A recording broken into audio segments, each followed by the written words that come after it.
The richness of the Catholic Church is that we are 2,000 years old. We are 2,000 years of rich tradition, of governance structure, of a hierarchical priesthood, devotions, strong spirituality over 2,000 years, and liturgical rules as well. While it has kept the church stable, has kept the church strong, but very often, because of repetition, many Catholics just fall into routine of observing the rich traditions of the church without thinking, without reflecting, without interiorizing. That is why, although many Catholics observe all the traditions of the church, the commandments of the church, you find that they have no life. They are not excited about Jesus. They have no real relationship with Jesus. They are only concerned about observing the rituals, celebrating the sacraments. But do they have a real relationship with Jesus? Many of them do not have it. It's a routine they go through, Sunday after Sunday, or day after day even. But there is no change of heart. There is no joy in their faith. In fact, my dear brothers and sisters, if you find you are lacking joy in your faith, it means to say you have lost that relationship with Jesus. Religion has become just a set of rules and rituals. It cannot give you life. Only makes you burdened, miserable. And this is so true. So what do we do? Should we change our structures? The way we governed the church? Should we change all the liturgy and the devotions? There are different perspectives to this. And all apparently founded in scriptures.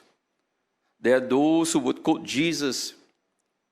Jesus says, new wine must not be put into old wineskin. New wine must be put into new wineskin. So there are those who are calling the church to have a change, a renewal of everything. Renewal of structure, renewal of the priesthood, renewal of religious life, renewal of the liturgy, renewal of catechesis, renewal in evangelization. This is certainly helpful to bring the church into relevance with the world today. Because many people feel that the church is getting outdated. We are so sticky with the traditions that we cannot move beyond the parameters that have been set out by our forefathers. We are doing the same thing over and over again. And there are many young people, they are leaving the church because they cannot connect with the church anymore. They find our worship boring, unfulfilling, and so many have left the church. But there is another group of people, therefore, the traditionalists. People prefer the old ways, the traditional ways. This group of people says, all these modern fellas, all these modern activities, all the charismatic renewal, all these things, they don't go to the heart of faith. So we must retain our traditions. We must educate them to understand the tradition. The reason why they are leaving the church, the reason why they are going for other forms of worship is because they don't understand the tradition. So the key is to help them to understand the traditions. And so what do we try to do? Unfortunately, we didn't take Jesus' instructions seriously. Jesus says, no one puts a piece of unshrunken cloth to an old cloak, because the patch pulls away from the cloak and the tear gets worse. What we have tried to do, for most of us, we try to have a fusion. Something about the old, something about the new. We try to merge them together. And sometimes unfortunately, it's a mismatched. We try to fuse cultures, we try to fuse different practices, and it becomes like a crooked bridge. This is where sometimes when you try too hard, we find a lot of tension, a lot of conflicts among Catholics, trying to be faithful to the church and trying to bring Jesus to others. My dear brothers and sisters, what must we do?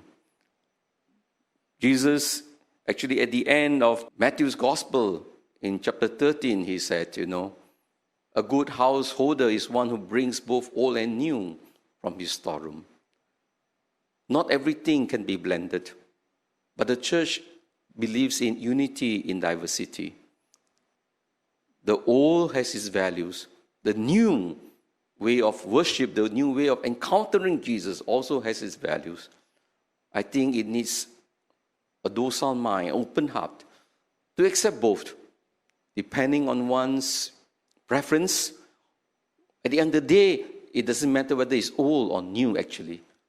What it matters is, did you encounter Jesus? Did you grow in love for God, for your fellow man? Are you a true Christian? Are you burned with zeal in the house of God? Will you become a great evangelizer? Whichever way, if it doesn't help you to be a real missionary for Christ, then I think it has not served its purpose. Let us judge by the fruits, not by whether it's old, not by whether it's new.